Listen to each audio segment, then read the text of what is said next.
ಅರ್ಥಶಾಸ್ತ್ರವನ್ನು ಕಲಿಯುತ್ತಿರುವಂತಹ ಎಲ್ಲಾ ವಿದ್ಯಾರ್ಥಿಗಳಿಗೆ ನನ್ನದೊಂದು ಸಲಹೆ ಏನು ಅಂತಂದ್ರೆ, ನೀವು ಈ ವಿಷಯವನ್ನ ಕಲಿಬೇಕಾಯ್ತಂತಂದ್ರೆ ನಿಮ್ಮ ಒಂದು ಥಿಂಕಿಂಗ್ ಎಬಿಲಿಟಿಯನ್ನ ಹೆಚ್ಚು ಮಾಡಿಕೊಳ್ಳಬೇಕಾಗತ್ತ. ಯಾಕಂದ್ರೆ ನಮ್ಮ ಸಬ್ಜೆಕ್ಟ್ ಅಲ್ಲಿ ಬಾಹ್ಯಟ್ ಮಾಡೋದು ಇರೋದಿಲ್ಲ, ವಾಸ್ತವದಲ್ಲಿ ಇರುವಂತಹ ವಿಷಯಗಳನ್ನೇ ಅಧ್ಯಯನ ಮಾಡೋದಾಗಿರುತ್ತೆ. ಅದಕ್ಕಾಗಿ ಇಲ್ಲಿ ಯಾವುದೇ ರೀತಿಯಾದ ಬಾಹ್ಯಟ್ ಮಾಡೋದಾಗಿರ್ಲಿ ಅಥವಾ ಅದನ್ನ ಕಂಠಪಾಠ ಅಂತ ಏನ್ ಕರಿತೀವಲ್ಲ, ಸೊ ಅದನ್ನ ಮಾಡುವ ಅವಶ್ಯಕತೆ ಇರೋದಿಲ್ಲ. ಅರ್ಥ ಮಾಡಿಕೊಳ್ಳುವಂಥದ್ದು ಬಹಳ ಇಂಪಾರ್ಟೆಂಟ್. ಯಾಕಂದ್ರೆ ಪ್ರತಿಯೊಂದು ಅರ್ಥಶಾಸ್ತ್ರದ ಸಿದ್ಧಾಂತ ವಾಸ್ತವ ಜಗತ್ತಿನ ಆರ್ಥಿಕ ಸ್ಥಿತಿಯನ್ನ ಹೇಗೆ ನಿಭಾಯಿಸಬೇಕು ಅಂತ ಹೇಳಿ ಹೇಳ್ಕೊಡತ್ತೆ. ಅದು ಕೇವಲ ಪುಸ್ತಕದಲ್ಲಿ ಇದ್ರೆ ಏನು ಯೂಸ್ ಇಲ್ಲ. ವಾಸ್ತವದಲ್ಲಿ ಅದನ್ನ ಹೇಗೆ ಅನ್ವಯ ಮಾಡಲಾಗತ್ತೆ ಅನ್ನೋದನ್ನ ಅರ್ಥ ಮಾಡ್ಕೊಳ್ಬೇಕು. ಅಂದಾಗ ಮಾತ್ರ ನೀವು ಒಳ್ಳೆಯ ಅಥವಾ ನಿಜವಾದ ಅರ್ಥಶಾಸ್ತ್ರದ ವಿದ್ಯಾರ್ಥಿಗಳಂತ ಆಗ್ತೀರಿ. ಇಲ್ಲ ಅಂದ್ರೆ ಸಾಧ್ಯ ಇಲ್ಲ. ನಾನು ಕ್ಲಾಸಲ್ಲಿ ಪಾಠ ಮಾಡುವಾಗ ವಿಶೇಷವಾಗಿ ನಾನು ಪುಸ್ತಕದಲ್ಲಿರುವಾಗೆ ವಿದ್ಯಾರ್ಥಿಗಳಿಗೆ ಹೇಳೋದಿಲ್ಲ. ಪುಸ್ತಕದಲ್ಲಿರುವಂತಹ ವಿಷಯ ಬಹಳ ಕಠಿಣ ಇರುತ್ತೆ, ಅದನ್ನ ಕಂಠಪಾಠ ಮಾಡಿದ್ರೂ ಕೂಡ ನೆನಪುಳಿಯೋದಿಲ್ಲ. ಅದಕ್ಕಾಗಿನೇ ನಾವು ಅರ್ಥಶಾಸ್ತ್ರವನ್ನ ಬೋಧನೆ ಮಾಡುವಾಗ ಬಹಳ ಉದಾಹರಣೆಗಳನ್ನ ಕನ್ಸಿಡರ್ ಮಾಡ್ತೀನಿ ನಾನು. ಯಾಕಂದ್ರೆ ಉದಾಹರಣೆಗಳನ್ನು ಹೆಚ್ಚಾಗಿ ನಾವು ಬಳಸಿದಂತೆ ಅರ್ಥಶಾಸ್ತ್ರದ ಸಿದ್ಧಾಂತಗಳು ಸರಳವಾಗಿ ಅರ್ಥ ಆಗ್ತವೆ, ಇಲ್ಲ ಅಂದ್ರೆ ಆಗೋದಿಲ್ಲ. ಅದಕ್ಕಾಗಿ ನೀವು ಅರ್ಥಶಾಸ್ತ್ರ ವಿಷಯವನ್ನ, ಅಲ್ಲಿರುವ ಸಿದ್ಧಾಂತಗಳನ್ನ, ಅಲ್ಲಿರುವಂತಹ ಮ್ಯಾಥಮೆಟಿಕಲ್ ಅಥವಾ ಸ್ಟ್ಯಾಟಿಸ್ಟಿಕಲ್ ಮೆಥಡ್ಸ್ಗಳನ್ನ ನೀವು ಅಪ್ಲೈ ಮಾಡಿ ಅರ್ಥ ಮಾಡ್ಕೊಳ್ಬೇಕಾಯ್ತಂದ್ರೆ ನೀವು ಹೇಗೆ ಬಳಸಬೇಕು ಅಂತಂದ್ರೆ ಉದಾಹರಣೆಗಳನ್ನ ಬಳಸಬೇಕು. ಉದಾಹರಣೆಗಳನ್ನ ಬಳಸದೆ ಅರ್ಥಶಾಸ್ತ್ರ ವಿಷಯವನ್ನ ಅರ್ಥ ಮಾಡ್ಕೊಳ್ಳಿಕ್ಕೆ ಆಗೋದಿಲ್ಲ. ಇದು ಕೇವಲ ಬೋಧಕರಿಗೆ ಅಷ್ಟೇ ಅಲ್ಲ, ವಿದ್ಯಾರ್ಥಿಗಳು ಕೂಡ ಇದನ್ನು ಗಮನಿಸಬೇಕು. ವಿದ್ಯಾರ್ಥಿಗಳಿಗೆ ನೀವು ಕೇವಲ ಕಂಠಪಾಠ ಮಾಡ್ಲಿಕ್ಕೆ ಹೋಗಬೇಡಿ, ವಿಷಯವನ್ನು ಅರ್ಥ ಮಾಡ್ಕೊಳ್ರಿ. ನಿಮ್ಮ ಸುತ್ತಮುತ್ತಲಿನ ವಿಷಯಗಳೇ ನಿಮಗೆ ಅರ್ಥಶಾಸ್ತ್ರದಲ್ಲಿ ಸಿಗ್ತವೆ. ನಮ್ಮ ಆರ್ಥಿಕತೆ ಅನ್ನೋದು ಹೇಗಿರುತ್ತೆ ಅಂತಂದ್ರೆ, ಜಗತ್ತಿನ ಮೊದಲ ಸ್ಥಾನ ಆರ್ಥಿಕತೆಗೆ ಇದೆ. ಅದಿಲ್ಲ ಅಂದ್ರೆ ಯಾವುದು ಕೂಡ ರನ್ ಆಗೋದಿಲ್ಲ. ಪ್ರತಿಯೊಂದು ಚಟುವಟಿಕೆಗೆ ಮೂಲ ಆಧಾರವೇ ಹಣ ಮತ್ತೆ ಸಂಪತ್ತು. ಓಕೆ, ನೀವೆಲ್ಲ ಮ್ಯಾಟರ್ ಆಗ್ತವೆ. ಸೊ ಹೇಗೆ ಬಳಸಲಾಗತ್ತೆ, ಅವುಗಳನ್ನ ದಕ್ಷವಾಗಿ ಹೇಗೆ ಬಳಸ್ಕೊಳ್ಳಲಾಗತ್ತೆ, ಹೀಗೆ ಹಲವಾರು ವಿಷಯಗಳನ್ನ ಅರ್ಥಶಾಸ್ತ್ರ ವಿಷಯ ನಮಗೆ ತಿಳಿಸ್ಕೊಡತ್ತೆ. ನನಗೆ ಅರ್ಥಶಾಸ್ತ್ರ ವಿಷಯದ ಬಗ್ಗೆ ಇನ್ನೂ ಹೆಮ್ಮೆ ಏನು ಅಂತಂದ್ರೆ, ನಮ್ಮ ಒಂದು ಸ್ಟೈಲ್, ನಮ್ಮೊಂದು ಅಟಿಟ್ಯೂಡ್ ಚೇಂಜ್ ಆಗತ್ತೆ. ಅರ್ಥಶಾಸ್ತ್ರ ವಿಷಯವನ್ನ ಆಳವಾಗಿ ಅಧ್ಯಯನ ಮಾಡ್ಲಿಕ್ಕೆ ಸ್ಟಾರ್ಟ್ ಮಾಡಿದಂತೆ ನಮ್ಮಲ್ಲಿ ಎಷ್ಟೋ ಬದಲಾವಣೆಗಳು ಬರ್ತವೆ. ಅವು ಎಂತಹ ಬದಲಾವಣೆಗಳು ಅಂತಂದ್ರೆ, ನಮ್ಮ ಲೈಫನ್ನ ನಾವೇ ಹೇಗೆ ಕಟ್ಕೊಳ್ಬಹುದು ಅನ್ನೋದು ಕೂಡ ತಿಳಿಯುತ್ತೆ. ಅದರ ಜೊತೆಗೇನೆ ಹೇಗೆ ನಮ್ಮ ಆರ್ಥಿಕ ಚಟುವಟಿಕೆ ನಿರ್ವಹಿಸಬೇಕು ಅನ್ನೋದ್ರ ಬಗ್ಗೆ ಕೂಡ ನಮಗೆ ಜ್ಞಾನ ಸಿಗತ್ತೆ.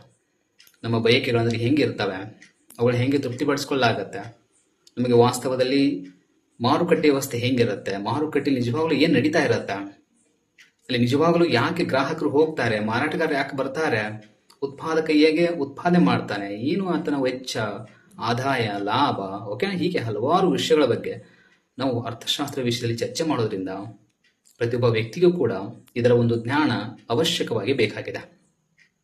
ಈಗ ನಾವು ಏನೋ PUC ಯಲ್ಲಿ ಎಕನಾಮಿಕ್ಸ್ ಕಲಿತೀವಿ, ಡಿಗ್ರಿಯಲ್ಲಿ ಕೂಡ ಎಕನಾಮಿಕ್ಸ್ ಕಲಿತೀವಿ, ಮಾಸ್ಟರ್ ಡಿಗ್ರಿಯಲ್ಲಿ ಕೂಡ ಎಕನಾಮಿಕ್ಸ್ ಕಲಿತೀವಿ. ಅದಾದ್ಮೇಲೆ ಏನೋ PhD ಮಾಡ್ತೀವಿ ಅಂತ ತಿಳ್ಕೊಳ್ರಿ, ಅಥವಾ ಕೆಸೆಟ್ ನೆಟ್ ಎಕ್ಸಾಮ್ ಅನ್ನ ಪಾಸ್ ಮಾಡಿದ್ವಿ, ಆಮೇಲೆ ಏನೋ ಡಿಗ್ರಿ ಕಾಲೇಜ್ ಅಥವಾ ಯೂನಿವರ್ಸಿಟಿಗೆ ಪ್ರೊಫೆಸರ್ ಆದಿವಿ, ಅಥವಾ PU ಲೆಕ್ಚರ್ ಆದಿವಿ. ಇಷ್ಟಕ್ಕೆ ಸೀಮಿತ ಅಲ್ಲ ಇದು ಎಕನಾಮಿಕ್ಸ್. ನಮ್ಮ ಲೈಫಲ್ಲಿ ಅದನ್ನ ಅಳವಡಿಸಿಕೊಳ್ಳೋದಿದೆಯಲ್ಲ, ಅದು ಬಹಳ ಆಳವಾಗಿರುವಂಥದ್ದು. ಬಹಳ ವಿದ್ಯಾರ್ಥಿಗಳು ಇನ್ನೂ ಒಂದು ಸಲಹೆ ಏನು ಅಂತಂದ್ರೆ, ನನಗೆ ಕೆಲವರು ಸಲಹೆ ಕೊಡ್ತಿರ್ತಾರೆ ಮತ್ತು ಕೆಲವೊಂದು ಕ್ವಶನ್ಸ್ ಕೇಳ್ತಿರ್ತಾರೆ. ಅರ್ಥಶಾಸ್ತ್ರ ವಿಷಯ ನಮಗೆ ಬೇಗನೆ ಅರ್ಥ ಆಗೋದಿಲ್ಲ, ಬೇಗನೆ ತಿಳಿಯೋದಿಲ್ಲ ಅಂತ ಹೇಳ್ತಿರ್ತಾರೆ. ಅದಕ್ಕೆ ನನ್ನ ಒಂದು ಉತ್ತರ ಏನು ಅಂತಂದ್ರೆ, ಅರ್ಥಶಾಸ್ತ್ರವನ್ನ ನಿಮ್ಮ ಪ್ರಯತ್ನದಿಂದ ಸಾಧ್ಯತೆ ಹೊರತು ನಾವು ಹೇಳೋದ್ರಿಂದ ಅದು ಗೊತ್ತಾಗಂಗಿಲ್ಲ. ನಾವು ಹೇಳಿದ್ರೆ ನೀವು ಜಸ್ಟ್ ಅದನ್ನು ಬಾಹ್ಯಟ್ ಮಾಡಬಹುದು ಅಷ್ಟೇ. ಬಟ್ ನೀವಾಗಿಯೇ ನಾವು ಹೇಳಿರುವಂತಹ ವಿಧಾನಗಳನ್ನ ನಿಮ್ಮಲ್ಲಿ ಅಳವಡಿಸ್ಕೊಳ್ಬೇಕಲ್ಲ, ಅವಾಗ ಅರ್ಥಶಾಸ್ತ್ರ ತಿಳಿಯುತ್ತೆ. ಜಸ್ಟ್ ನೋಡಿ, ಒಂದು ಸಿಂಪಲ್ ಎಕ್ಸಾಂಪಲ್ ಹೇಳ್ತೀನಿ ನಿಮಗೆ. ಬೇಡಿಕೆ ಅಂದ್ರೆ ಏನು, ಬೇಡಿಕೆ ನಿಯಮ ಅಂದ್ರೆ ಏನು, ಬೇಡಿಕೆ ಬಿಂಬಕ ಅಂದ್ರೆ ಏನು, ಬೇಡಿಕೆಯ ಸ್ಥಿತಿಸ್ಥಾಪಕತ್ವ ಅಂದ್ರೆ ಏನು, ಇದಷ್ಟೇ ತಿಳಿಬೇಕಾದ್ರೂ ಕೂಡ ನಿಮಗೆ ವಾಸ್ತವ ಸ್ಥಿತಿಗತಿಗಳನ್ನ ಅನ್ವಯ ಮಾಡಿ ಉದಾಹರಣೆಗಳನ್ನ ನೋಡಿಕೊಂಡು ಅದನ್ನ ಅರ್ಥ ಮಾಡ್ಕೊಳ್ಬೇಕಾಗತ್ತೆ. ಸುಮ್ಮನೆ ಇಲ್ಲ. ಓಕೆನಾ? ಬೇಡಿಕೆ ಅಂದ್ರೆ ನಿಜವಾಗ್ಲೂ ಹೆಂಗಾಗತ್ತೆ, ಅದು ಮಾರುಕಟ್ಟೆಯಲ್ಲಿ ಆಗತ್ತೆ. ಹೇಗೆ ಸರಕುಗಳನ್ನ ಖರೀದಿ ಮಾಡೋರು ಯಾರು, ಯಾಕೆ ಅವರು ಹೆಚ್ಚು ಸರಕುಗಳನ್ನ ಖರೀದಿ ಮಾಡ್ತಾರೆ, ಯಾವಾಗ ಕಡಿಮೆ ಮಾಡ್ತಾರೆ, ಇವೆಲ್ಲವನ್ನು ತಿಳಿತಾ ಹೋದಂತೆ ನಮಗೆ ಲಾಸ್ಟಿಗೆ ಅದನ್ನು ಕ್ಯಾಲ್ಕುಲೇಷನ್ ಮಾಡೋದು ಬರುತ್ತೆ. ಎಸ್, ಇಷ್ಟೇ ಪ್ರಮಾಣದಲ್ಲಿ ಬೆಲೆ ಹೆಚ್ಚಾದಾಗ ಇಷ್ಟೇ ಪ್ರಮಾಣದ ಬೇಡಿಕೆ ಕಡಿಮೆ ಆಗತ್ತಾ? ಎಸ್, ಇಷ್ಟು % ಕಡಿಮೆ ಆಗುತ್ತೆ ಅಂತೇಳಿ ಮ್ಯಾಥಮೆಟಿಕಲ್ ಸೂತ್ರವನ್ನು ಬಳಸಿ ನಾವು ಕ್ಯಾಲ್ಕುಲೇಷನ್ ಮಾಡ್ತೀವಿ. ಅದೇ ಬೇಡಿಕೆ ಸ್ಥಿತಿಸ್ಥಾಪಕತ್ವ ಅಥವಾ ಬೆಲೆ ಬೇಡಿಕೆ ಸ್ಥಿತಿಸ್ಥಾಪಕತ್ವ ಅಂತ ಕರಿತೀವಿ.